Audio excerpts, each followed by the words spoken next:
Going to go ahead and call this meeting for March 21st, 2022 of the Whitefish City Council to order. Thanks everyone for coming this evening. We will start with our Pledge of Allegiance. Just a reminder, we are also meeting hybrid, so we do have some folks participating remotely via WebEx. With that said, Chris, will you lead us in the pledge?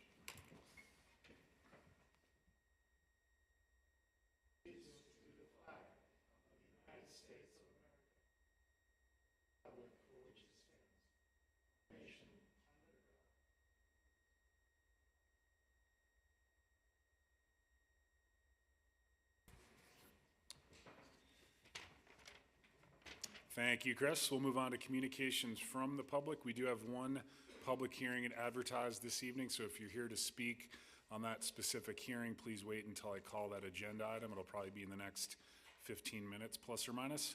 With that said, if you'd like to share anything with the council, now would be your opportunity unrelated to our public hearing. Name and address for the record, please, when you approach the podium. Good evening, my name is Chris Schustrom, 504 Spokane Avenue.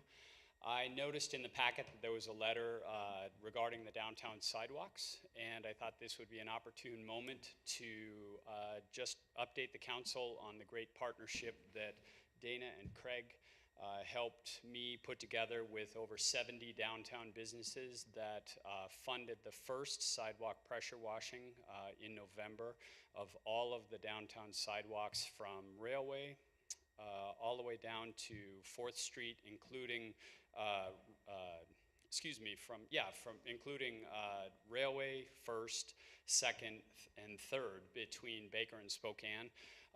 And so all of those businesses are contributing. They're paying their share of pressure washing the sidewalks in front of their businesses in partnership with the Heart of Whitefish, whom they pay, and then we pass through the payment to the city who's holding the contract with Big Sky Pressure Washing. And we anticipate that this will be done twice a year moving forward, once before the summer season, once after the summer season. And everybody's been super helpful and very willing to participate. And I also wanted to thank Dana and Craig for increasing the number of pickups during the busy season and adding garbage cans, which I understand from talking to Dana are soon going to be painted with a fresh coat of paint. And I walked downtown on Saturday and checked everything out, and what a huge difference it's made since they've been pressure washed. There's always a little bit of carnage after a weekend evening in front of bars, but by and large the bars and restaurants are pretty great at sweeping up and stuff and picking up. So I just wanted to let you know that got a good partnership, and we're happy to look at expanding it maybe over to Baker, maybe over to Spokane on those frontages as well, based on interest in participating. So thanks. What does that cost per business per wash? Well, it's $1.66 per linear foot. So if you have a 25-foot frontage in front of your business, like a basic small business downtown, $41.50 each washing. And that's contracted through this spring, and then there will be a new contract for the new fiscal year. And I would imagine that cost might go up given additional costs and stuff, but it's super affordable. How often will they be power washed, Chris? I think twice a year. Twice a year, okay. We think, yeah. Okay. Yeah, and this first one was basically focused on getting 20 years of gum off the sidewalks, and they did it, and they're doing it at night, and so it won't disrupt businesses downtown. And those guys worked hard, and they had to put it off for a week because it was freezing and stuff. So now we're going to get into a cycle where it's done, at the end of the summer season. So right. Yeah, but twice a year. And if it's something really needs to be done, we can of course ask people to see if they'll do it again. But yeah. Great. Great. Thank you very much for you. facilitating that. Yeah, you on bet. behalf Thank of the Heart of you. Whitefish. Thanks, Dana. Yep. Thanks, Dana. Thanks, staff. Thanks, Craig, wherever he is. Somewhere tropical, I assume. Florida. Sir. Hello, my name is Curran Edlin, 1047 Columbia Avenue. And I actually wrote the letter that you'll be reading later on regarding the variance request for solar at Hurrah. I just wanted to put a face to the letter. I don't know if you guys have gotten a chance to read it yet. I would be happy to read it now or wait for your comment later on in the meeting if that's unnecessary. I'm not necessarily sure you need to read the letter. We've all read the Yeah. letter because it was contained Okay. in the packet, but if Yeah. you don't mind sticking around towards the end of the meeting when that agenda item comes up in case there's questions. Yeah, that'd be great. Thanks, I appreciate that. Thank you.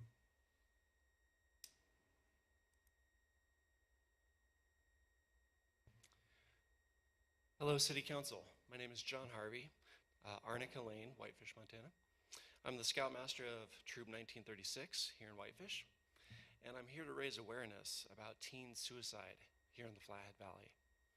Towards that cause, I'm challenging Giuseppe Caltabiano of the City Council to do 21 push-ups for 21 days, post on Instagram, and share with others to do the same.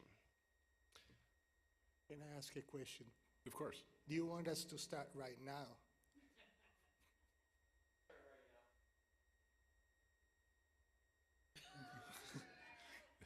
This is a first, Giuseppe.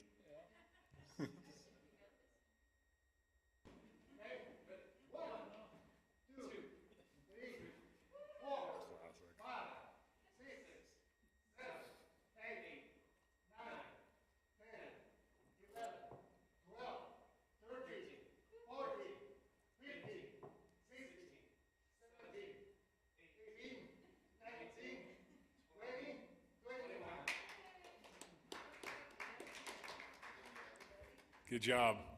Giuseppe, I think he had you on form. It's 30 years difference. Thanks, John. Further comments from the public tonight? Good evening, Kate Walker, Northwest Design Studio, 301 East 2nd Street, Suite 1B. I'm here this evening representing two clients in reference to communications from Planning and Building Director. I can speak to those now or wait until we hit that agenda item. If you don't mind waiting, if you're Certainly. planning to stick around anyway, that would be probably more Absolutely. appropriate. Thanks, Kate. Appreciate it. Further public comment tonight? Any volunteer board reports from the audience? How about the council? Not seeing any, we'll move on to our, Giuseppe, let's apologize. Yeah, I was catching my breath. Just wanted to comment to the fact that we had an application from a high school student to either the park board or the bicycle and pedestrian board. So that's coming along. Okay, thank you. Further board reports? Not seeing any, we'll move on to the consent agenda. You have the minutes from the March 7th, 2022 special and regular sessions included in the packet. Any changes or additions, or can I have a motion? Mr. Mayor, I move to approve the consent agenda. Is there a second to the motion? I will second, but there is one change that needs to be made. If I may, Mr. I find it here.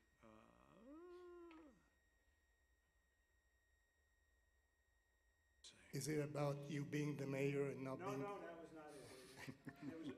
Michelle, there was a motion that was made by Dave. There is no Dave on council. And so I can't pull it up real quickly, but that's the one thing that just needs to be changed. You're welcome. Thanks, Frank.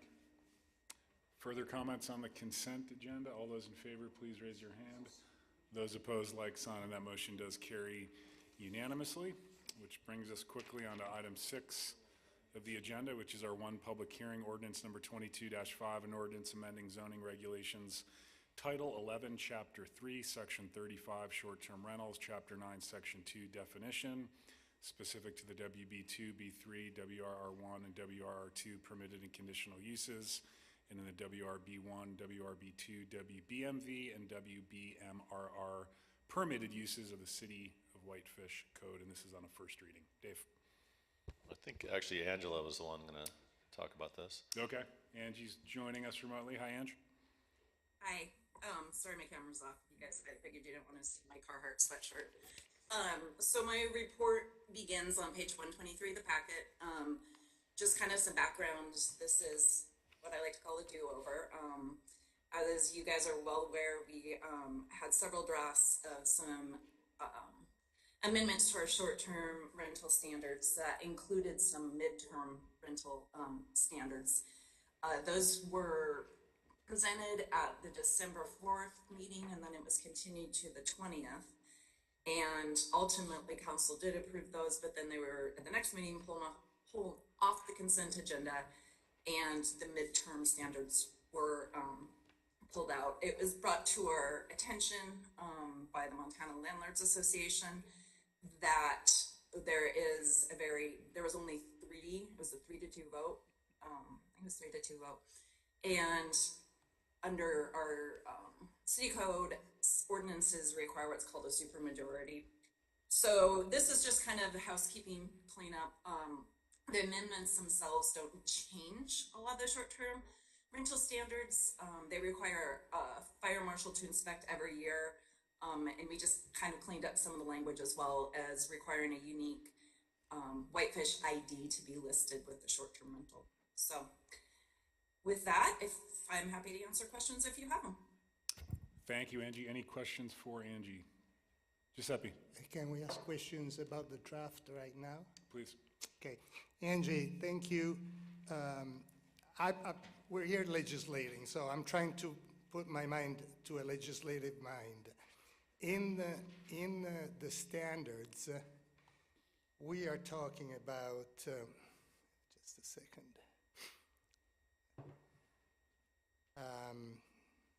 We were talking about a number of illegal, numerous complaints from individuals regarding short-term rentals operating illegally in residential zones. That's number 1, 2, 3, 4, 5, whereas. My question is, and I'm asking you, the lawyer, because I know nothing here, is the proper place in a legislative ordinance to talk about complaints from neighbors or whoever, and if we put it in there, will someone come and say, well, if you had complaints, how long was that period? How many complaints did you have? And did you do any enforcement? Are we opening ourselves up to something in the future when we don't really need to put it in a legislative act? So that's one question. I think you're muted, Angie.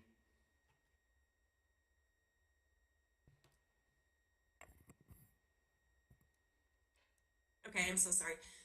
Yeah, as far as the whereas clauses goes, really what they're meant to do is just to give some background information as to why we were even making these changes to the STRs.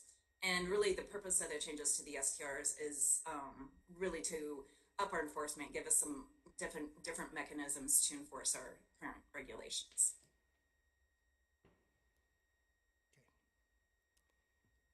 Anything further?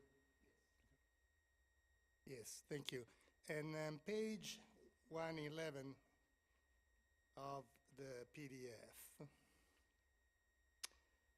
in the standard, in the short-term rental standards, it looks like at the very opening, the last part of that long paragraph says, short-term rentals are not compatible with other residential areas as there are potential traffic and noise impacts, as well as the diminished availability of long-term rental and affordable housing units.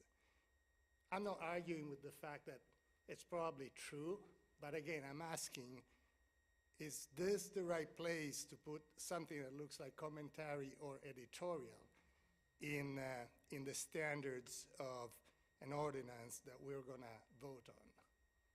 I'm not disagreeing with what that means or if it means the truth. I'm saying, what need do we have to put it in there?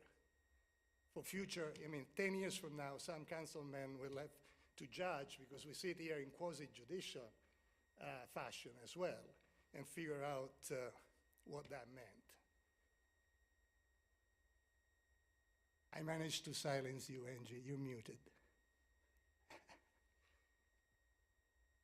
You know, Giuseppe, I gotta be honest with you, I don't really know where that language came from. I think that's been in our STRs forever, and I think what we did with these amendments is we really clearly defined what zones they're allowed in and what zones they're not allowed in.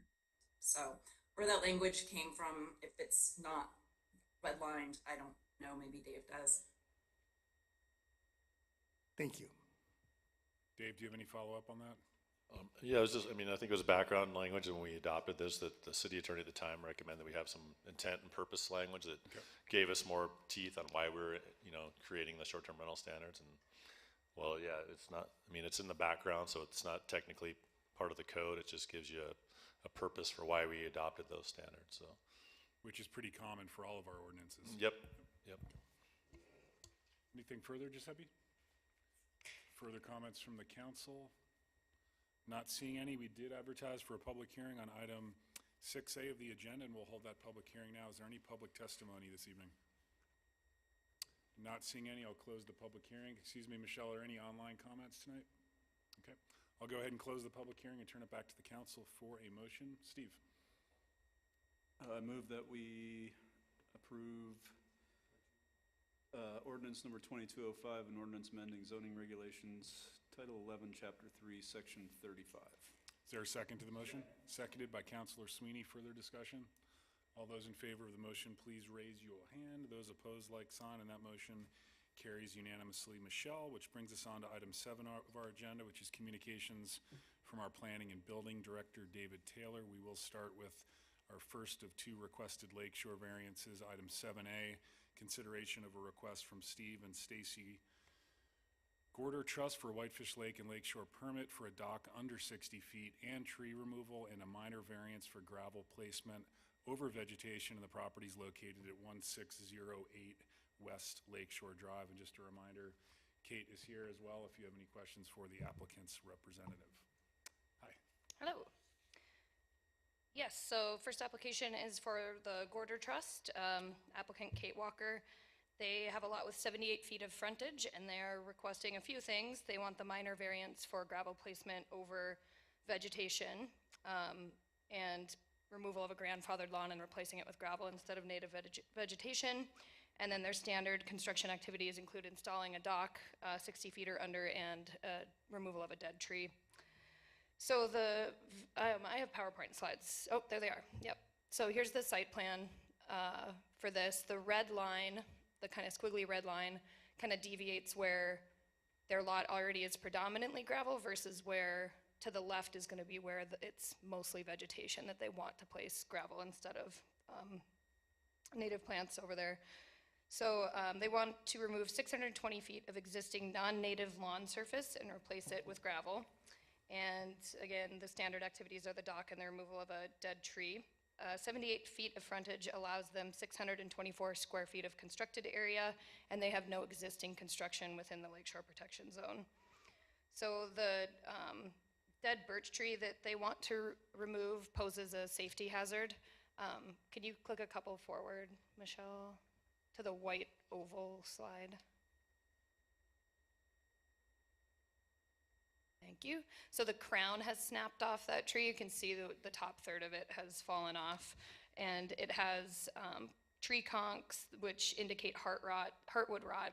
And so the structure is compromised, and the botanist that surveyed this, or arborist that surveyed this, said that it should be removed for safety. It's a hazard. So that's allowed in our regulations, and there are large enough trees within 8 feet of it that they don't have to do a replacement tree with this. So they can just take the hazard tree out. The second standard activity is placing an F-shaped dock, 60 feet long with the 20-foot gangway. So it would be 60 by 22 feet wide, 610 square feet. So that gets them 14 feet under their allowable construction area in the Lakeshore Protection Zone. And then can you go back, please, again? So then on to the variance part. These are just some site photos. With the red line is kind of an approximate location of where that, you can see where it's mostly vegetated on the right, where it's kind of interspersed with gravel in the middle, and then where it's already predominantly gravel up on the shoreline. So they're asking to remove 620 square feet of that grandfathered in lawn and replace it with gravel to match the existing gravel, and that would be about 421 square feet. And it would not exceed 9.7 cubic yards of fill. And they're proposing to do this with sod cutters in lieu of native plantings, because our regulations, where this is a variance, is It's only allowed where it's predominantly already gravel to place gravel, and then when you remove a grandfathered lawn, you are supposed to replace it with native vegetation. And that's in section 13.3.1E. So they're using gravel as a substitute for native vegetation, essentially. So consideration of this, undue hardship. High groundwater is in this area, and it's below the high water mark, and it's within the 100-year floodplain. This would limit the options for native plantings that could establish in this lot. The lower reaches are interspersed with gravel, making maintenance difficult, like mowing and weeding. In addition, it's below the high water mark, which the applicant claims is causing maintenance and mosquito breeding issues, and overall, the lawn is constantly wet year-round. And so we find that strict enforcement of the regulations by not allowing them to remove the lawn would result in a hassle to lawn maintenance. However, many homeowners in this area of the lake deal with this issue. And high groundwater and wet conditions of the lot would possibly make plantings difficult, but there are plants that like to have their feet wet, so to speak, and like to grow in wet areas, so you could choose plantings that would grow there. Can you go forward one slide? I think there's a picture that kind of shows some of the, oh, back, sorry. One more. This kind of, you can see some of the neighboring lots there in this area in this photo, and then again, kind of the interspersed. And so no reasonable alternatives is number 2. The lawn could be left as is and gravel placed only in predominantly graveled areas. This would keep maintenance difficult, and the lower reaches of the lawn are below ordinary high water, making maintenance difficult. So, and our finding is that, yes, it would make lawn maintenance difficult, and native plantings could be tough to establish, but we could find the right plantings potentially there. And then granting of the variance would not have impact on the lake or lakeshore environmental issues. So it would not diminish water quality, since the work would be completed during low water and best management practices would be employed. And the removal of the lawn may improve water quality because of the absence of grass clippings and nutrient load into the water. And it would not diminish wildlife habitat or affect aquatic wildlife by removing non-native plantings. It could provide a benefit, since this is a grandfathered lawn and lawns are not allowed to be placed in the lakeshore any longer. And gravel could provide a more natural state back to the shoreline as well. So it's not anticipated to materially diminish any environmental concerns, could provide some benefits by decreasing nutrient load or restoring the lake back to a pre-lawn condition. But again, there's no native plantings proposed with it, so there's no kind of general benefit to it either. Granting the variance would result in a benefit, kind of right along the same lines for finding number 4. The granting would result in the removal of a grandfathered non-native lawn, but because no native plantings are proposed in substitute, there would probably be no general universal benefit. This went to the Lakeshore Committee, and they voted to approve the application with some amendments. So they approved it, but said for gravel placement to only occur where it is already predominantly gravel. So they essentially wanted that gravel placement shrunk down. Staff recommends partial approval as well, so we recommend approval with amendments to approve the tree removal, the dock under 60 feet, and then with the gravel variance, we recommend denial as is. However, we could amend for reducing the gravel allowed in exchange for native plantings, or just reducing the gravel area that's placed. Thanks for the staff report. I had a couple questions. So for this application, the birch tree removal as well as the dock, those just fall under a standard permit, no variance request, correct? Correct, yep. So it's only the gravel placement we're contemplating this evening? Yep.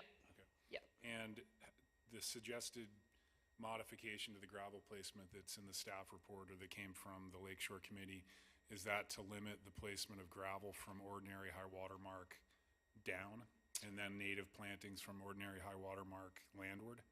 Lakeshore didn't do any conditions with adding native plantings. Okay. They just said to only allow gravel where it's already predominantly gravel, so essentially denying the variance, because in standard So denying it. Lakeshore, Okay. pretty much, because in our standard regulations, you can place gravel only where it's already predominantly gravel. So Lakeshore Committee basically said, you can follow the standards, but we're not gonna give you the extra, you can place it over vegetation. Was this lawn historically created in the Lakeshore zone or just a result of lack of maintenance and encroachment? Because you kind of see it up and down the shoreline in this photo you have posted. Yeah, I would probably defer to the applicant on that one.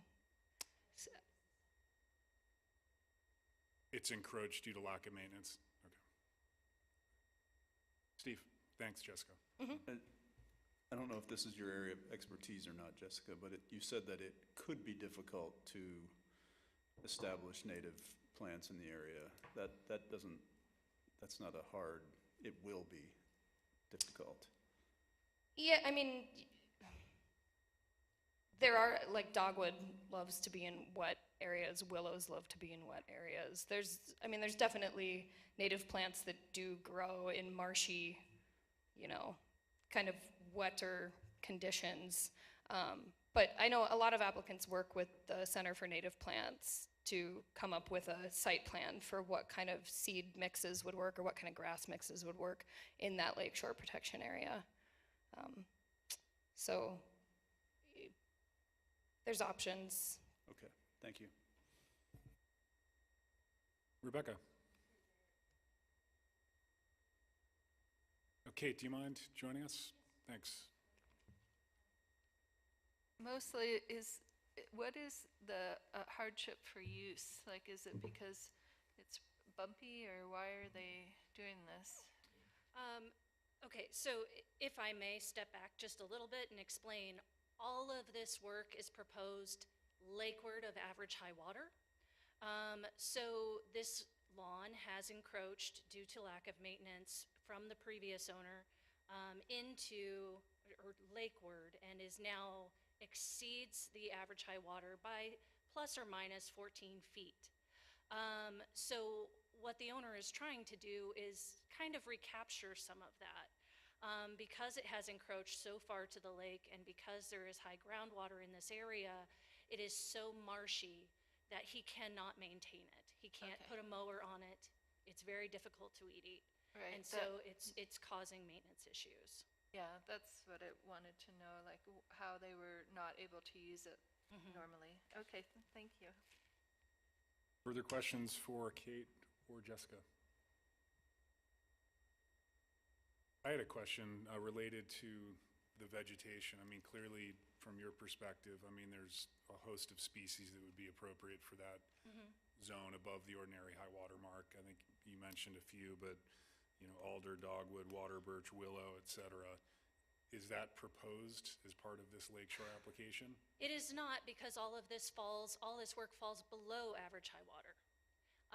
And so because this will literally be underwater a good portion of the growing season, I'm not sure how realistic it is to expect things to grow in this location. Oh, I wouldn't expect that either below Yeah. ordinary high water. I was referring to above ordinary high water. So there isn't at this time. Okay. I think the owner would be amenable to adding some in that location, but as the current extents of this proposed gravel application is all below, we had not taken that into account as of yet. We are purely trying to rectify a lakeshore that has really kind of just lots of sedimentation, and that lawn has been allowed to spread and now is starting to impact the neighbors. But the lawn will remain in place above high water mark landward. I have not discussed that with the owner, So that would be honestly. a separate application. Yes. Okay.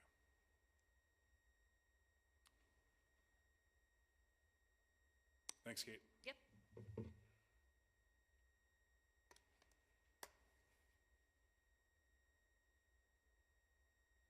Jessica, maybe you can answer this question, but how characteristic is this in terms of how many lots have experienced this similar encroachment? Like, would we be opening a can of worms here where you'd have other landowners then coming in for this similar request? That's a good question. This is my first, Sure. this is my first go on Lakeshore Protection Committee. And you're doing a great job. Yeah, thanks. The only thing I had to go off of when I was kind of looking at hardship is just looking at the photos that they provided and looking at the other lots, kind of those surrounding areas. But the topography is going to be different. They have a little bit more of a bump out. This is a little flatter in this spot, so water probably does sit there more than those other lots. But, I mean, the grass in those lawns are going down pretty far too. Again, that's not to say that there isn't a wetland sitting there.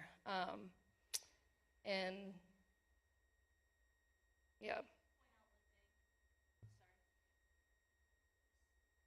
Just to be clear, this image is a hair misleading.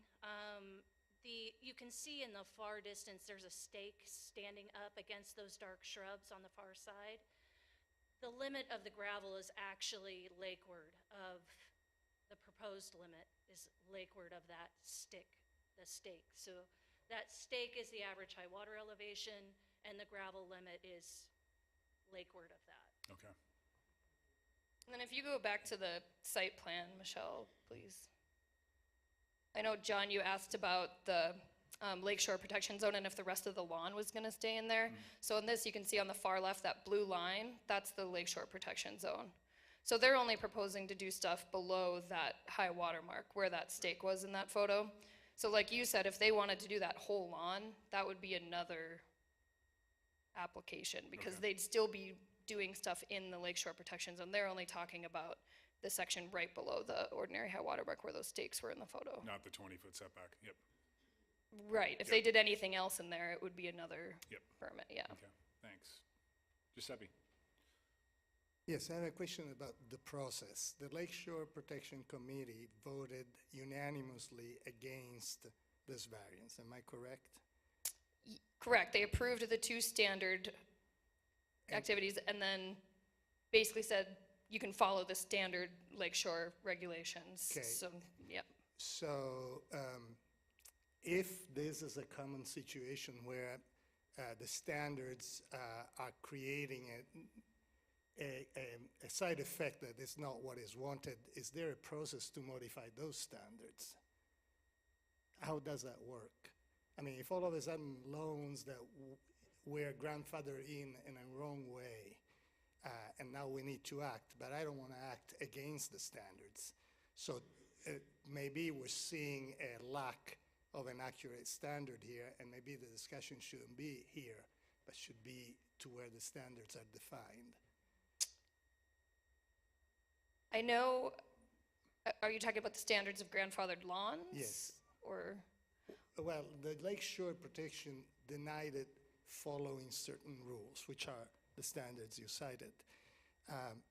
If we believe that it makes good it would make good sense to approve against those standards, then we would be admitting that those standards might require a future adjustment. So I was just asking if that will be the case, if it happens, what is the process to amend those standards?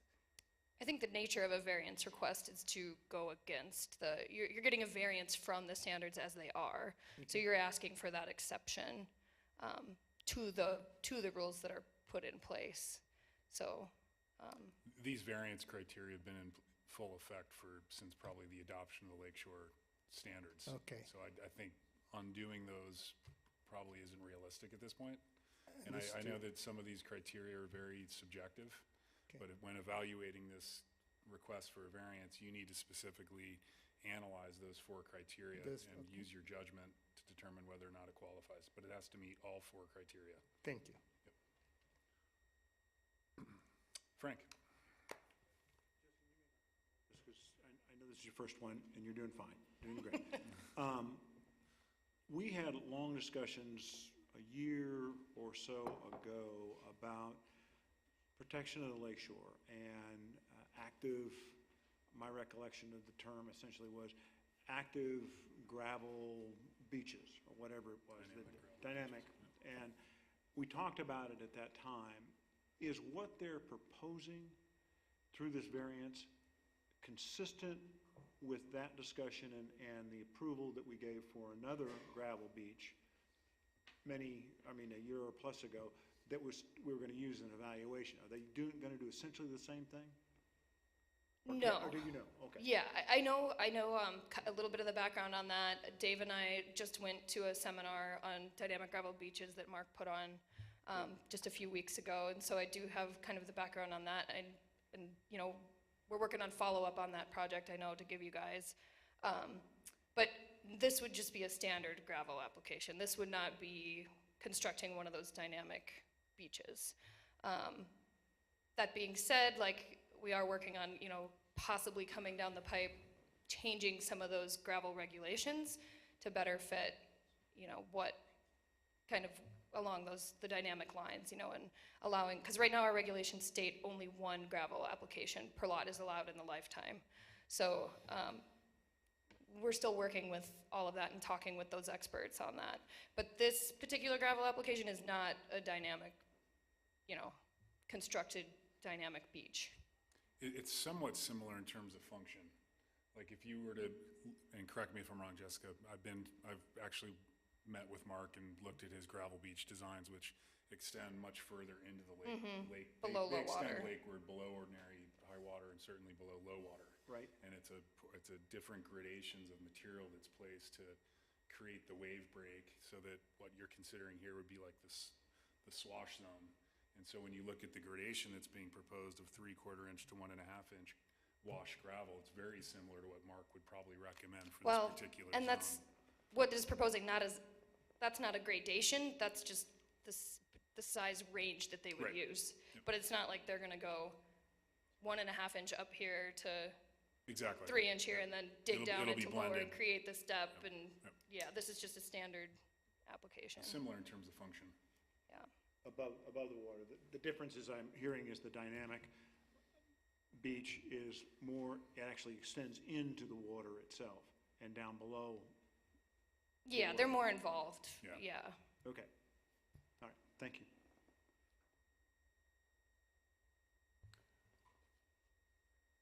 I would entertain a motion one way or another on this, whether to affirm the Lakeshore Committee's decision and findings and/or the alternative. Rebecca? I'd like to make a motion just to approve the variance for the tree, the dock, and the gravel as presented. So the variances aren't requested for the tree Oh, yeah. or the dock, so it'd just be specific to the gravel placement. Yeah, Okay. I think it would make it. Let's see if we get a second first. Yeah, Is there a sorry. second to the motion? And the motion does die for lack of a second.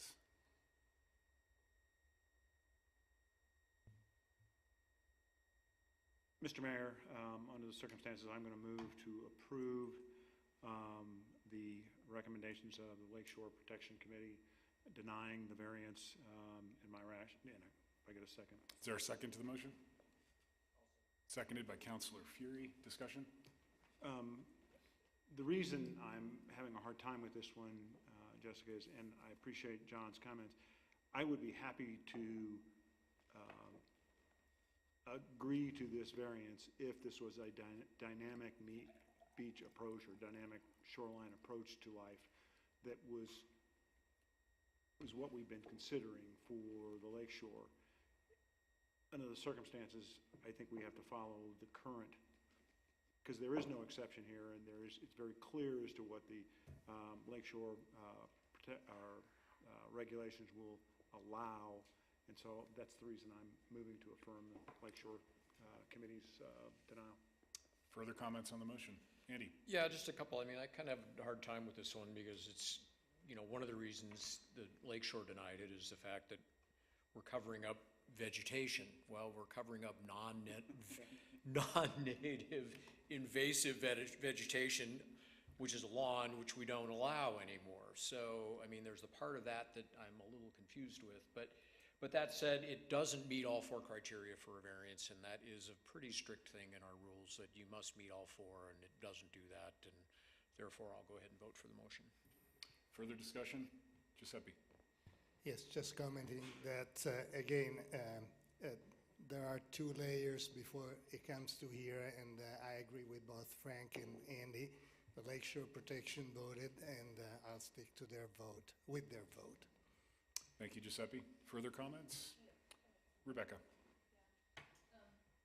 I don't think, I mean, I'm not a hydrologist, but I think it actually is an improvement on what's there, and also it gives the people that own the property a potential for a better use, and so I think it would actually be good if we had the possibility of having a dynamic beach there, but we don't have that as a standard at this time, right? So I don't know if there's a way that the owners could come through with that proposal or somehow, you know, but anyways, thank you. Further comments? All those in favor, please raise your hand. Those opposed, like sign. Is that opposed, Rebecca? And that motion carries on a 5-1 vote with Councilor Norton voting in opposition. Thanks, Jessica. We'll move on to item 7B of our agenda, which is a request from Averill Hospitality, care of Michael Freeman, for a Whitefish Lake and Lakeshore permit to construct stairs in riprap, beach gravel placement, and dry set flagstone patio, and a variance for removal of a living tree, and the property is located at 1380 Wisconsin Avenue. It's me again. And again, this one has a lot of moving pieces, so bear with me, lots of numbers on this. Same as the last application where we have a few standard activities and then we have a variance activity proposed. So the Averill Hospitality, they are proposing for a standard construction permit to construct stairs in the riprap for a one-time beach gravel application and a dry set flagstone patio. And then the variance is for just one variance request, removal of a living tree. So you're not allowed to take living trees out in the Lakeshore Protection Zone without a variance. So the subject property has 853 feet of lakeshore frontage across 2 lots. As the existing use is a public marina, they get 15 feet of constructed area per linear foot of shoreline. So they get a little more allowance there. So therefore they have 12,795 square feet allowed. There's already 11,052 existing. So they got the 10,255 square foot marina dock. They have 112 feet of concrete pool deck. So the dotted blue line, the second dotted blue line to the left, you can kind of see some of that light gray patio extends out across into the Lakeshore Protection Zone. That's that 112 square feet of that, and then 685 square feet of concrete paver walkway. So that's the kind of brick layer that's up in the LPZ, kind of on the top half of the diagram.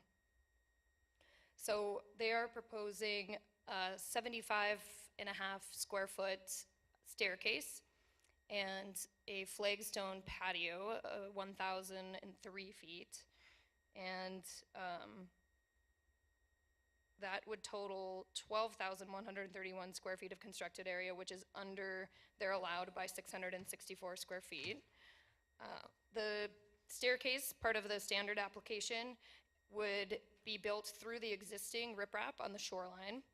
And it would be 5 risers and a top and bottom slab, approximately 49 inches high by 13 feet, 8 inches long, and staircases can't be any wider than 4 feet. The risers would be 7-inch tall stone from Montana Rockworks, and it would have a crushed rock base with geotextile fabric, and the sides of the staircase would be constructed just rearranging the already existing riprap boulders around the slabs.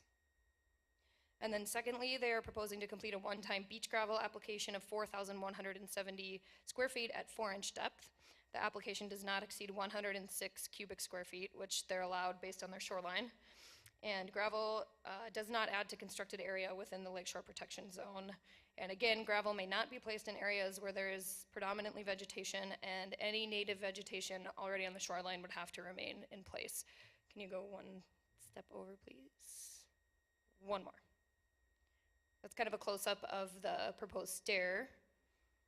And if you go one more, you think it's this. This is where, looking south off the lot, that's where the gravel application would occur. So those dogwoods that are in there, they would have to stay and have the gravel placed around them since they're a native plant. And then lastly, the applicant proposed to install a 10-foot wide, 1,003 square foot dry set flagstone patio extending off the pool deck. They proposed this as a standard activity. It's actually not allowed, and that's because it's covering the beach with impervious non-native material. So that's kind of a null request because they'd have to come back with another variance application in order to have that patio approved because it's a dry set patio. So even though that's in the application, not really relevant. The only thing that could be amended there and changed is you could decide to allow them to have a 4-foot wide walkway instead of a patio. 4-foot wide paths are allowed in the LPZ, but not impervious patios since it's dry set. So I understand it's not relevant to your point. Would this dry set flagstone patio of 1,003 square feet extend beyond the current riprap? No. No? Okay. If you go back to the site plan. It's that additional hatched area? Yep. Okay. Yep. No, the riprap's staying exactly how it is. There's even a couple feet, there would be a couple feet in between the riprap and where that patio would be, and then they'd still be under their constructed area. But it's just the impervious nature of dry set patio. It just can't be in the And that's LPZ. currently just grass? Yep. Okay. Yep. So, again, however, dry set flagstone pathways are allowed in the LPZ if they are 4 feet wide or under, and they do get counted as constructed area then at that point. So, moving on to the minor variance, we've got the live willow tree. You can see it in this photo. It's the kind of big tree down towards the bottom of the photo, right on the beach there. It's located at the base of the riprap with a crown of approximately 40 feet wide. Replacement trees must be similar tree species, 3 inches in diameter as measured at 8 feet above ground and be planted within 5 feet of the removed tree. So the variance is that native plants are important biological and aesthetic component of the lakeshore and shall be preserved wherever possible, and healthy trees 3 inches or more above ground shall be preserved.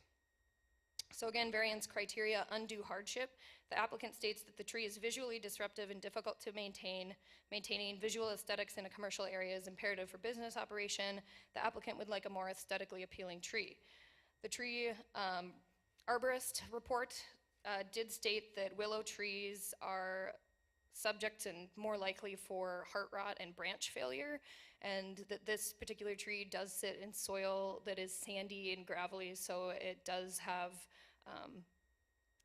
kind of a higher risk of becoming uprooted because of the soil type, but the risk of those things was rated as low. So there's no unusual circumstance or undue hardship. And reasonable alternatives include not removing the tree. They're proposing 3 aspen trees instead of the willow tree that they would plant around a 5-foot circle there. An alternative would be to still plant the birch trees, but just plant them around the willow so that it kind of, if it's aesthetically displeasing, then those aspen trees could cover up the willow tree. So there are other alternatives to just removing it. Could you go forward a couple slides, please? Oh, so back to the gravel. This is the existing beach right here. So it is kind of mucky and muddy, and it's most predominantly gravel on that section of the beach. There's been some comments that the lodge already had a gravel application. I dug through electronic and hard files. I never found anything approved. They've come with like asking for gravel before, but I can't find any record of them actually having an approved gravel application. So just as an aside, we got some public comment on that to address. So, and then one more over. This is kind of the area around that willow tree. Still mostly gravel in those spots. There's maybe a little bit of vegetation there, but when you walk on it, it's a lot of rock. And then one more. Oh, this is the flagstone patio part. So you can see that there's grass in between. And then one more over. I think we're at the tree here. So you can see where they propose the 3 small circles are their proposed replacement trees, and then the willow is the large circle. So granting the variance would not have adverse impact on lake or lakeshore. It wouldn't diminish water quality or habitat for fish or wildlife. The young aspen trees may not have as stable of a root structure as the mature willow does, and it might take longer for them to establish. So removing that old mature tree might have environmental consequences if those aspen trees can't get established. And then alternatively, number 4, it would provide universal public benefit. Removing the tree would not provide a general or universal public benefit. So we found that the applicant does not meet the criteria for a variance. So again, Lakeshore also approved this application. So they approved the standard requests of the stair construction and the gravel application, but they denied the variance for the tree removal, and they denied the flagstone patio as is. I have a question. So in the Lakeshore regs, it's been 15 years since I served on the committee, so I need a refresher here. That existing willow tree is, correct me if I'm wrong, it's a non-native golden willow, correct? In the tree report, is that what he said? Yeah, okay. And so do our regulations differentiate between whether or not there's preference towards protecting 3-inch and greater trees if they're native versus non-native? Not as far as the trees go. It just says any tree that's 3 inches diameter at 8 feet must be preserved. And then there's just the clause that native vegetation within the LPZ must be preserved.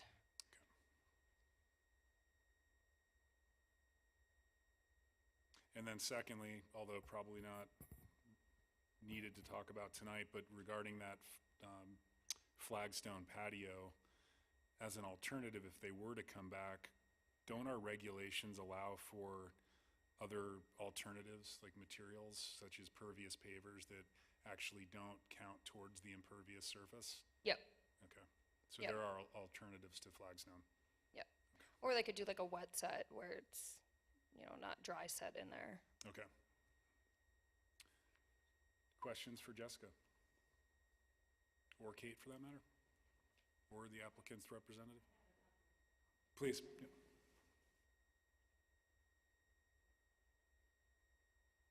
Okay, just as a starting point, at this time, ownership is actually going to rescind that patio extension altogether.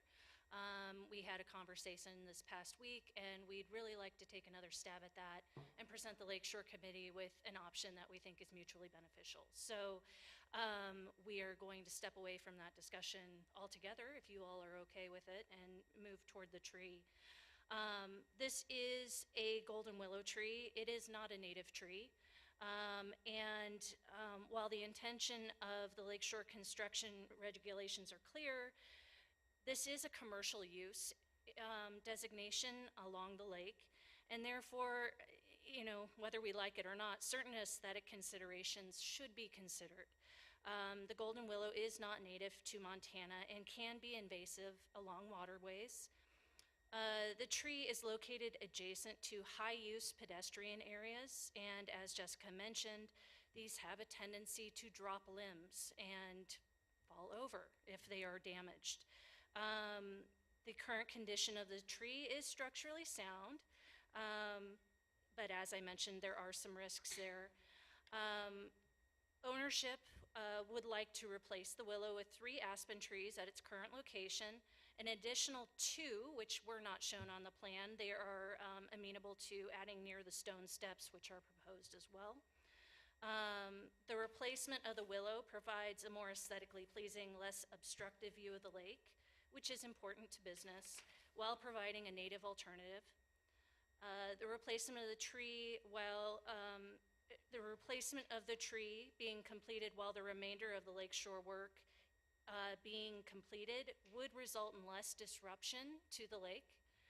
So overall, doing all that work at the same time, if possible, would be a positive move. Any questions? Thanks, Kate. Any questions for Kate? Frank? Were you able to make these arguments to the Lakeshore Committee? I did. Okay. They weren't well received. Apparently. Thanks. I'd entertain a motion one way or another on whether affirming the Lakeshore Committee's decision and findings or an alternative, just to move the discussion forward.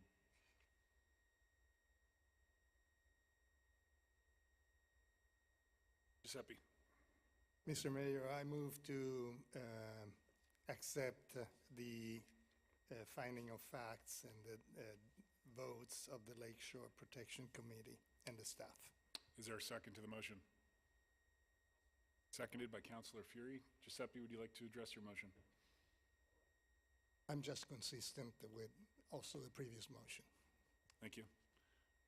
Comments on the motion? Andy? Yeah, I'll make the same comments I made last time. I find myself a little conflicted here because obviously we're trying to fix something that's a non-native problem and we don't really have the tools to do that. But I mean, our granting of a variance criteria are pretty strict and we need to adhere to those.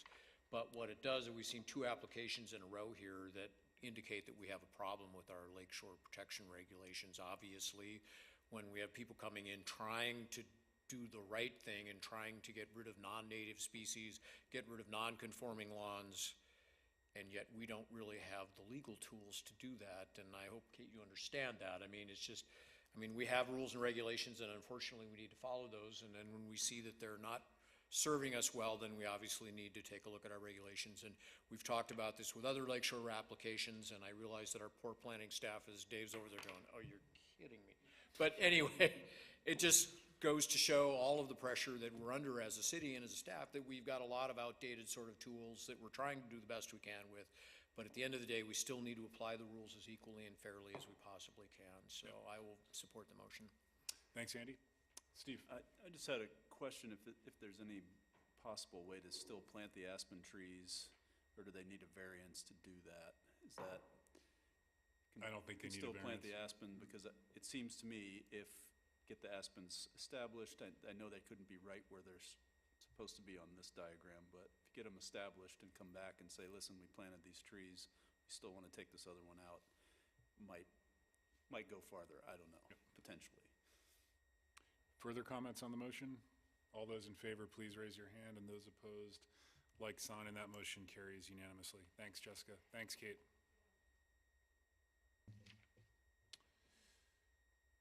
We will move on to item 8, communications from Dana Smith, our city manager. You have Dana's report enclosed with the packet. Any questions for Dana?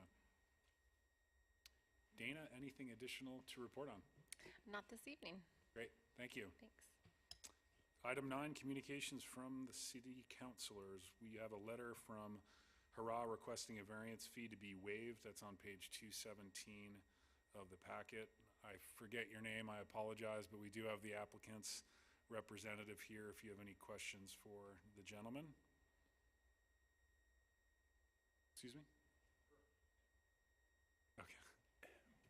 What is the variance fee that we're trying to get waived I'd like here? a little discussion on that as well. Dave, do you mind chiming in on what this variance fee actually is?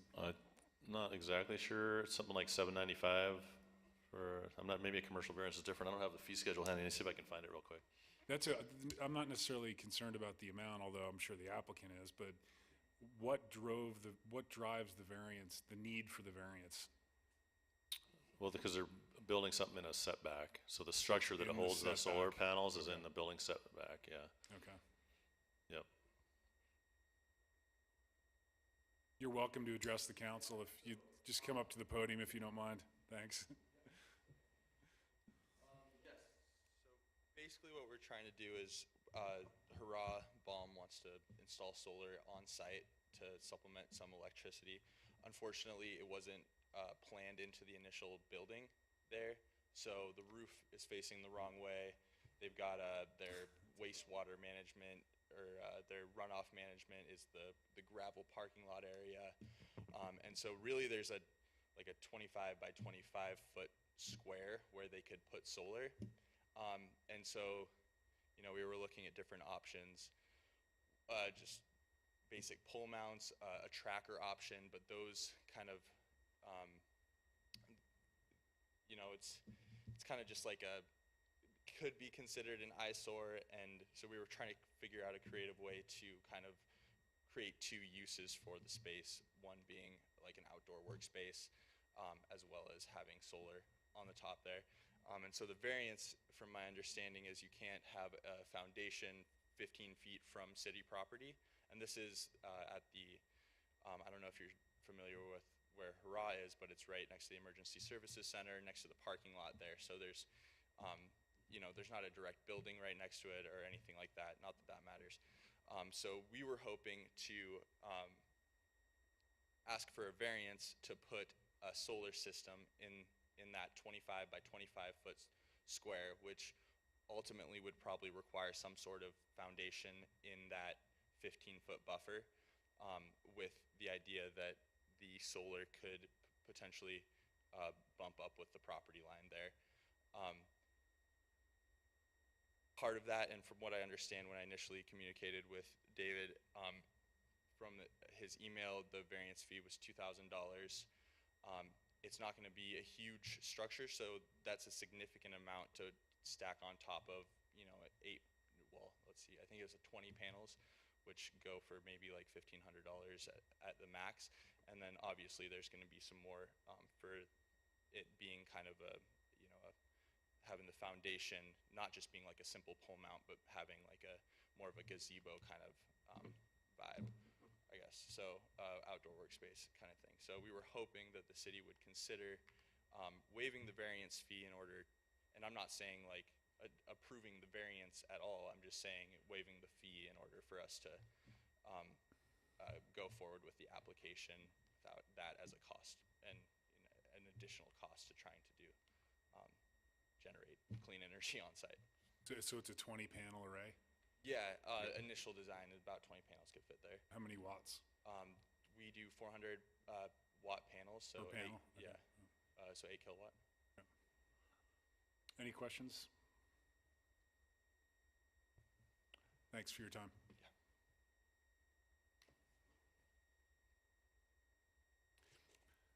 I guess I'll chime in here. I think this project's well-intended, and I think the applicants and the business owners are trying to address some of the goals that the city set forth for our businesses in terms of climate action and alternative energy development. So I don't see this as a big ask, and having just installed a solar system at my place in the North Fork, they are expensive. And I think if we can help incentivize this business to do the right thing, I'm all in favor of it. I would imagine this would be a fee reimbursement, if I'm not mistaken, Dana, is that correct? Versus a fee waiver? Isn't that how we typically waive fees, is through reimbursement? We've done that for impact fees in the past because you can't waive an impact fee. For a variance fee, you might have a little bit more leeway, but I would look at it probably as using general fund dollars. Okay. And John, it's $2,055 for a commercial variance. Okay, thanks, Dave. Giuseppe?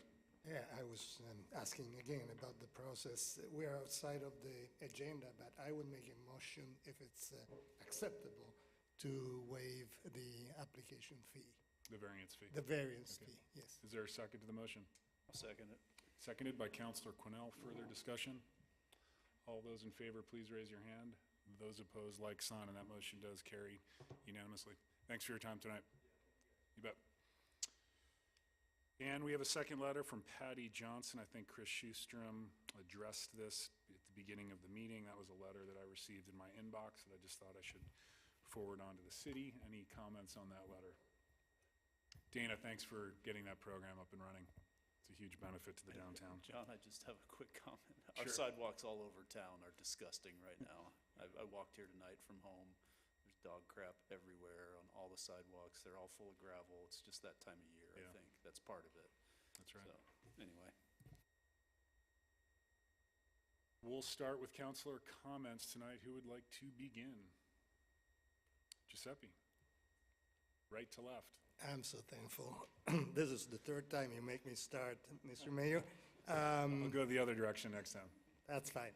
I'm the far left here from the public, so that's fine. First of all, I'd like to remind my fellow, you're shaking your head, Fred, my fellow council people about the 21 push-ups for 21 days. I'm sure Steve will jump on the challenge because you also have been very vocal and to the public. So watch our Facebook pages, our websites, and support the suicide prevention awareness program and challenge.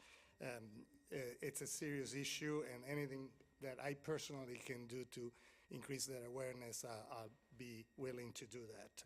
Number two, tonight, it's been evident that when we sit here in quasi-judicial uniforms, we have to apply the rules and regulations, and I tend to listen to the votes of the boards that came before me.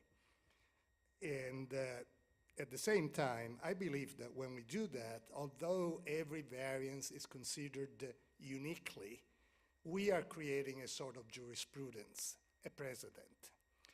Hence, even if we're not working towards changing or affirming the standards, we're creating legal precedents that in a way could be amending or modifying the standards should we vote differently from either the standards or interpreting those standards differently.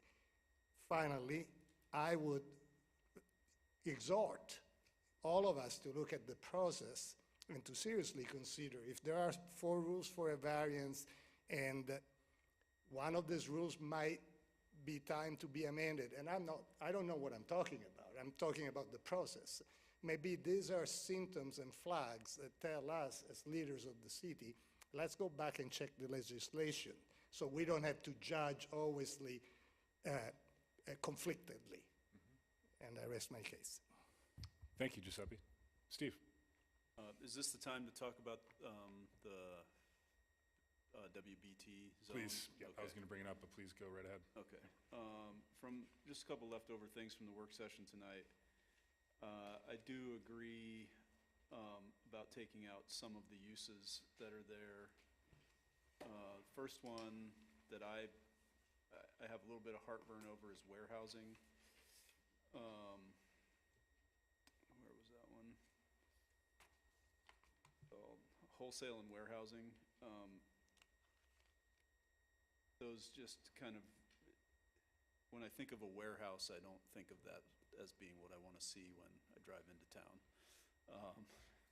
I know that could be a lot of different things, but I think taking that out prevents some of that.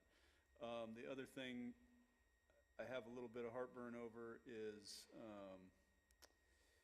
under conditional uses, we have, where was it? Machinery and small equipment sales, rental, or repair. Again, those kinds of things on the frontage just doesn't seem like the atmosphere we're trying to convey when we're coming into town is having, I mean, we complain about the boat and RV place. Well, this would be kind of similar. So that's one that I think we should look at. I don't understand why we have I don't understand particularly what an amusement park is, because for me it has a much different meaning than maybe what this is for, and I'm not, without a definition of that, I think I'd like to see that stricken. And I think those are the ones that give me the most heartburn over the whole thing. Andy, I appreciate your comments tonight. I do see, that hopefully that would be the case, would be that people want to come in with a big project with some highway commercial and housing behind, and hopefully that's the kind of stuff we will get. The crux to all of this, though, is transportation. If we're going to continue to drive people, no pun intended, out onto the freeway, it's not a freeway, out onto the highway there, without any sort of regulation, or getting them down to Highway 40 where there's a stop sign or anything like that, it's just, I don't see how we can add much more. It's dangerous as it is, and it gets more dangerous every day, even with the commercial that's there, as a lot of those uses haven't been in use for a while, and as they've come back to life, I can tell you, driving home at 4 o'clock in the afternoon, I turn left at Blanchard Lake there by Coffee Traders, and at least once a week, there's somebody coming up the median, turning left into either the karate place or whatever is right there, what it used to be Old Goats. It's getting dangerous out there without having some sort of,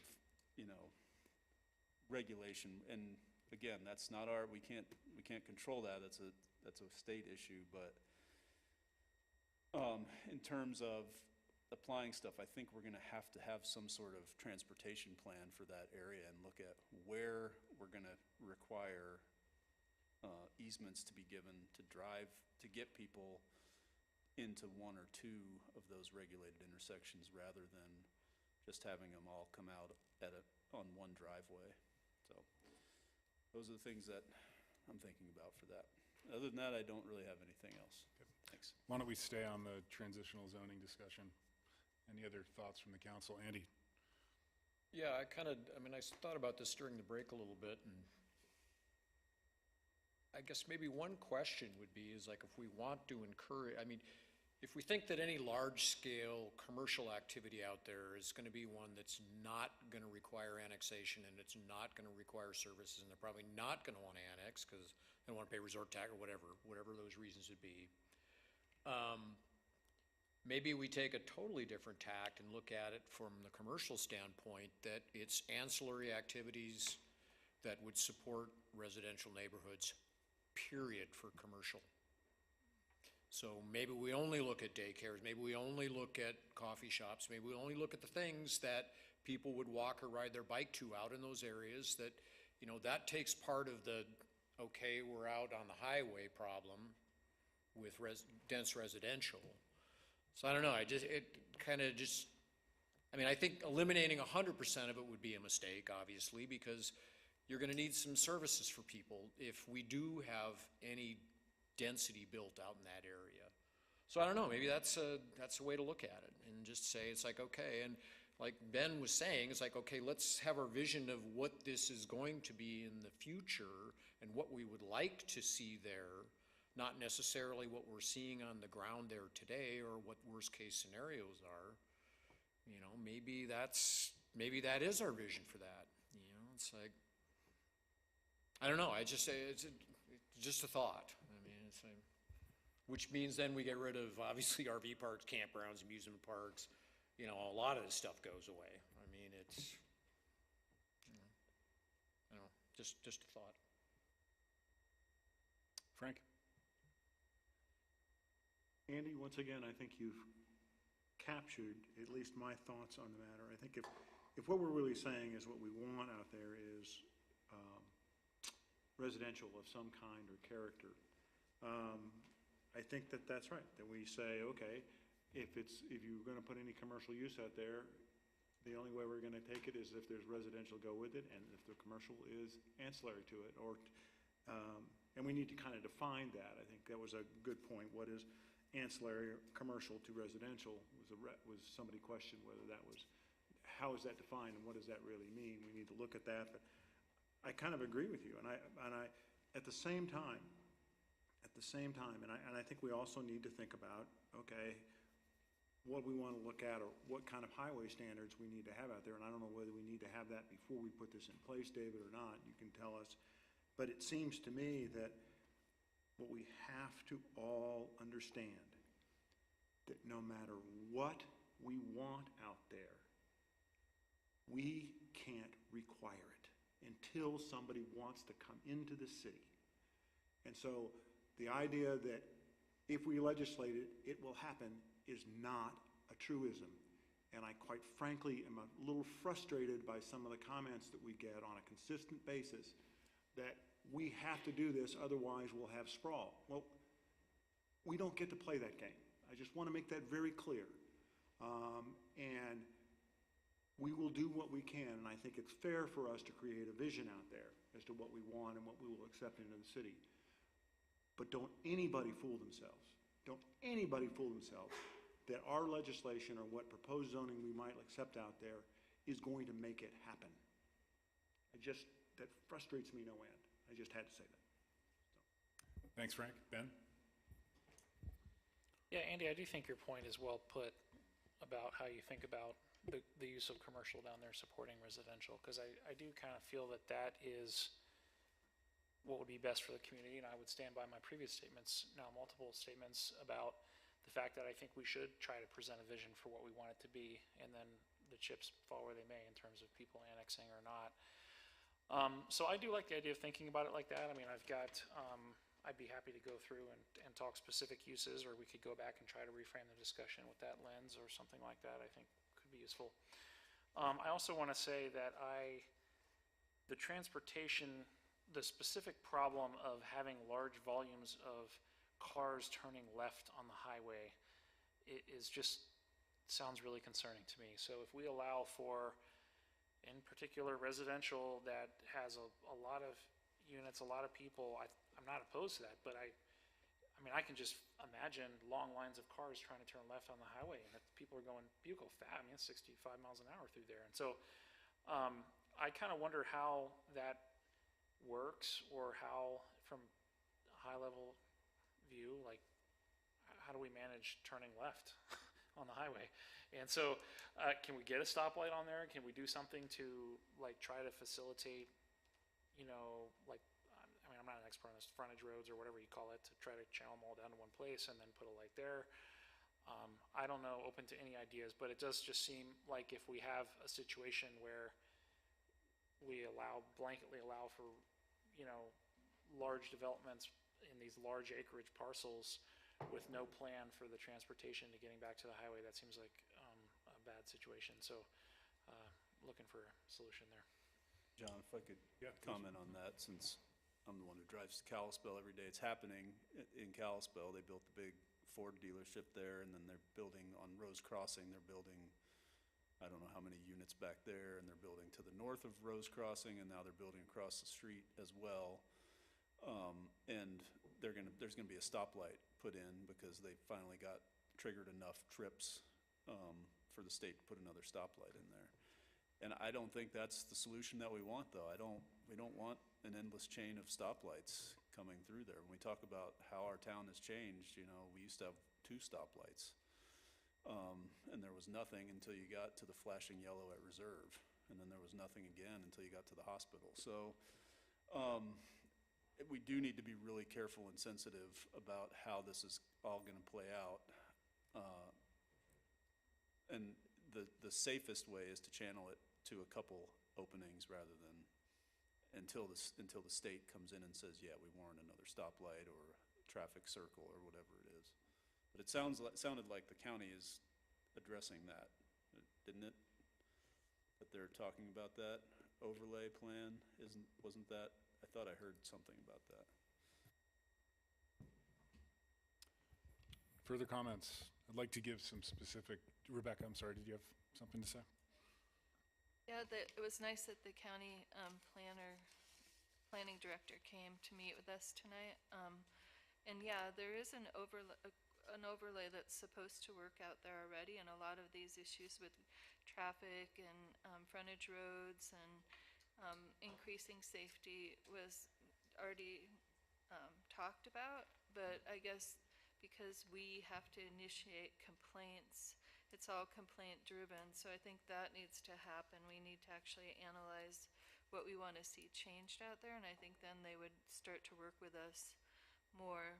I like the way that Andy said that too, that we, that like all of our other corridors, we have really a quieting down after maybe 8 o'clock at night, and then the residential areas right immediately adjacent to them get really a nice place to live.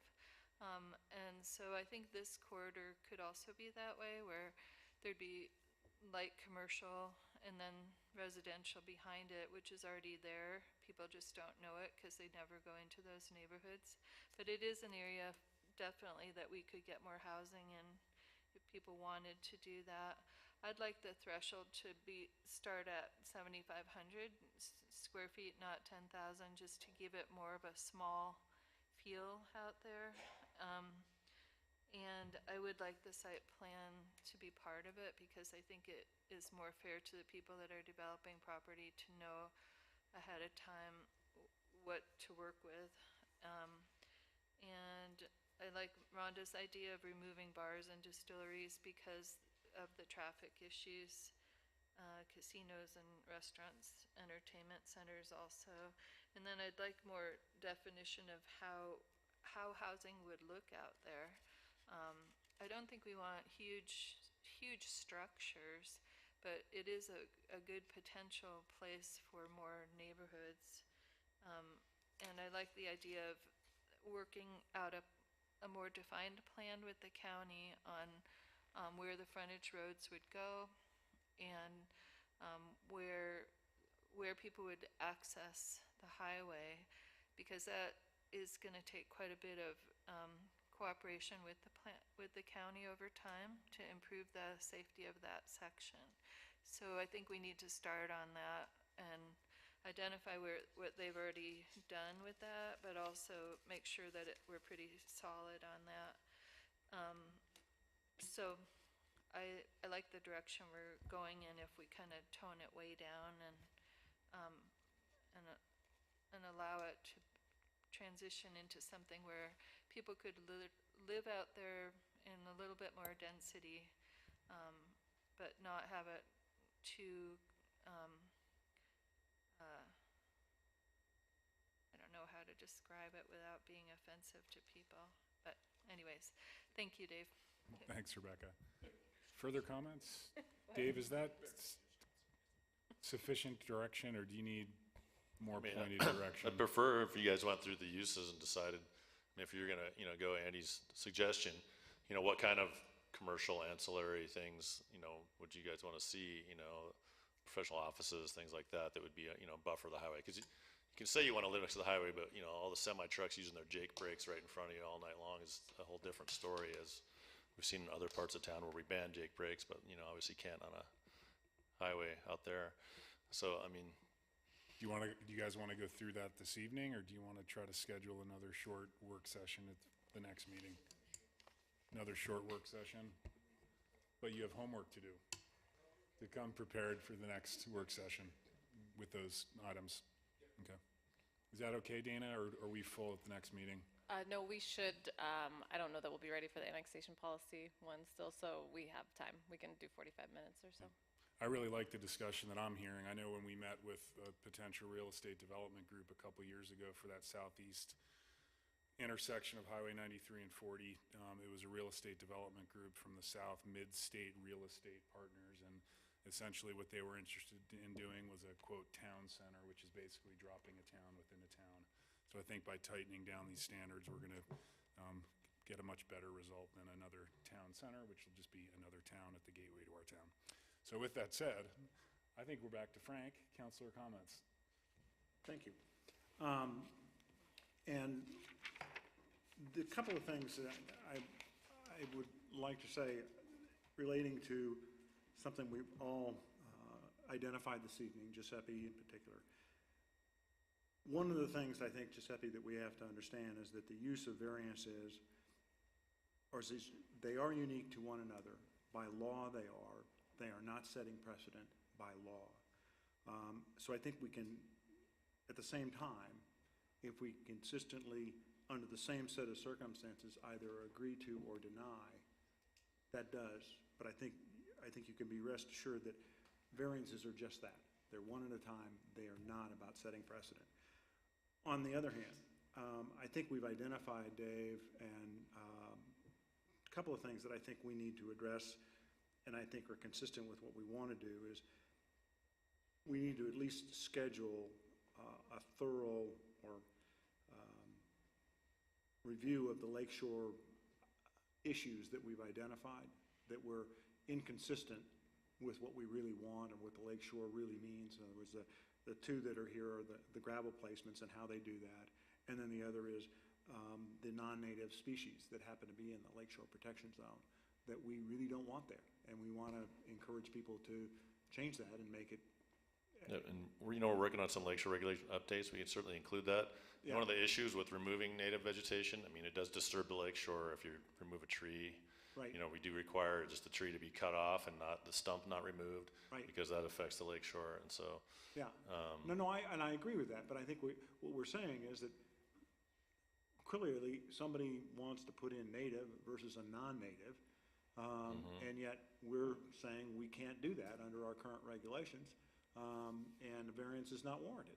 Yeah, that's because we require all trees to be maintained. Right. Because there's a mix all along the Lakeshore. There's a mix of native and non-native trees everywhere, and so you know, people would be trying to get rid of all their non-native trees, which, Well, but I think we do that in a way that if you want to do that, here's the trick.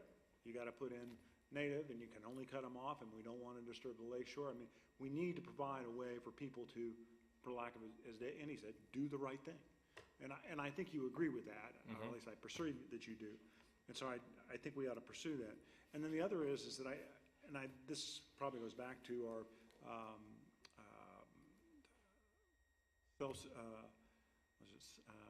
basically our environmental protection approach to life in terms of creating solar energy and doing things like that. What Hurrah is doing is exactly what we want, and maybe we ought to think about, in terms of our fee structures, again, as an incentive for somebody to do the right thing, being able to waive, under appropriate circumstances, if somebody's going to put in solar or kind of retrofit to solar. Maybe that ought to be something we ought to consider. yeah, I mean, in that circumstance, I mean, there's no guarantee the Board of Adjustment's gonna approve that variance, you know, as well, so. Right. And there's other places on the site, they could probably put it over some of the parking or things like that, so. Right. We'll see where that goes with the Board of Adjustment, since they're an autonomous board, but. Right. But again, what the overall concept that I'm selling here is that this identified for me something that would provide a pretty easy, not horribly expensive incentive for somebody to do the right thing. Whether it was not just for the variance fee, but if they had, for lack of a better description, some other kind of fee that was associated with it. So, but anyway, I throw that out there for you, but I think that's something we ought to consider, again, if we're going to really stay true to this idea that we want to encourage the right thing. Anyway, that's all I've got. I'm sorry to take so much time. Quite all right. Thanks, Frank. Ben? I guess I'll offer a comment on the topic du jour this evening. So I do think that the variances have a place. I mean, it's hard to craft a policy that gives you the correct answer in all situations. So I do feel like they should be there, but I do kind of question the fact that they all come here to the council. You know, I mean, we're fortunate to have a shorter meeting tonight, but that's not always been the case recently. And to be honest, I find myself, when we get into topics like these, saying, you know, hey, gosh, I need to go back and understand why that regulation exists, and you know, why was it written that way in history that I don't even necessarily know. And so I kind of, I feel like the variances do have a place, but I would, to be honest, I like the Lakeshore Committee or others, or when we have a Board of Adjustments, for example, that deals with zoning adjustments, I would kind of maybe wonder if they should be coming here. And so that's all I got. Thanks, Ben. Rebecca? I have a few things. One is, one of my friends had to take apart a dog fight by putting her hands in the mouth of the vicious dog, and so I just wanted to review that we have a dangerous dog ordinance, and I talked to Bridger about it, and I wasn't sure if his replacement person down there, do you want to, I'm sorry, I haven't met you, I don't think. I'm Tim, how are you? Tim, hi. Would you mind just telling the public a little bit about how we manage dangerous dogs in town? Yeah, we do have an ordinance for dangerous dogs, and basically it's kind of like any other police ordinance where law enforcement will go out there and investigate the issue based on criteria. If it meets the criteria for being a dangerous dog, they would receive a citation for it, and then it would go through. And they have to register the dog too? Yeah, so we know who it is? Yeah, if it's, you know, convicted and is found to be a dangerous dog, So it's not automatically put down or anything like that, it just has to be managed differently? correct. And there's also a class, I believe if they're convicted, there's a class they can sign up for, as for the owner and the dog. Thank you. Yeah, I'm still kind of hoping that we can get an animal management person now that we're going into the budget process. And also, Dave, I know you guys are looking at this dynamic beach principles, and it's pretty exciting, but when could we expect it into the Lakeshore Protection Committee standards? Like, when do you think that would happen? So there's two things. We were just, like Jessica mentioned, we went down and met with Mark Lorang finally. You know, he's super busy. He's working on a bunch of stuff. We're going to probably have to contract with him. Part of what he's putting together some calculations specific to Whitefish Lake to be able to calculate when it comes to the dynamic beaches, the style of the stuff that he has is for Flathead Lake. And so, Whitefish Lake is a whole different animal. And so before we can finalize our regulations, he has to put that stuff together for us. And then in companionship with that, we're looking at doing some best practices for Whitefish Lake and maybe partnering with the Whitefish Lake Institute and Dr. Mark Lorang to kind of put together a guideline. And he has some samples of some stuff that he's done from some other places. And so that wouldn't necessarily have to happen with the regulations, but as a companion to them, I think that'd be a real important component for any kind of development on Whitefish Lake. And, of course, we only have jurisdiction over a portion of the lake. So we'd have to, work really hard to try to maybe convince the commissioners to adopt, some of those alternative methods, soft armoring and other erosion control methods that are going to be alternatives to riprap and retaining walls, which is what we're trying to encourage with these regulations. But it's just been a little bit of a slow process working with the professor. So. Yeah, but I think it's a great direction that we're moving in, because so many, just recently, people are coming with really inaccessible, mucky areas. And so, okay, and the last thing before my last thing is, I was wondering if Angie could, sorry, I know, it's not even that late, but is if Angie could kind of give us an update on the voting laws that changed through the legislative process last year, because we do have a ballot box, and there's quite a few that have changed across the nation, and they are being challenged in the courts still, I think. And I just would like the public to know that they might have to be more proactive in getting registered to vote, and to making sure that their voting record and access to voting hasn't changed. And I want this kind of, it's a pet peeve of mine, because that's why we have a democracy. So all of us have a voice and can make a difference in our future. And so I'm going to keep on that for a while. And my last thing is to just give support to Ukraine. They've had mayors and city councils captured, and it just kind of brings home how lucky we are to live in peace and to have peaceful ways of negotiating amongst ourselves for our future. So just wanted to put that out there, that the war is pretty awful to watch, but praying for them. Thanks, Rebecca. Andy? Just one thing, I really want to acknowledge the passing of former Mayor Marge Fisher. Marge was the first mayor I served under 31 years ago. She was a great mayor, and then Marge went on to go to the House of Representatives and represented Whitefish in Helena. And I can tell you that in 1995, when we made the legislative change to up the population cap and then also get rid of the criteria that you had to be a resort community, when we had that amendment to the existing resort tax legislation, Marge was instrumental in helping us get that through the House. And without her help, I'm not sure that it probably would have happened, because the Republicans didn't like us and the Democrats didn't like us. And so she was behind the scenes, even though she always said, I don't think I can vote for it, but she says, I'll help you guys all I can, and it's always appreciative. And to her daughter, Virginia, who I graduated from high school with, Flathead High School class of 1976, I just like to send my best wishes to her. And so that's all. Thanks, Andy, very much.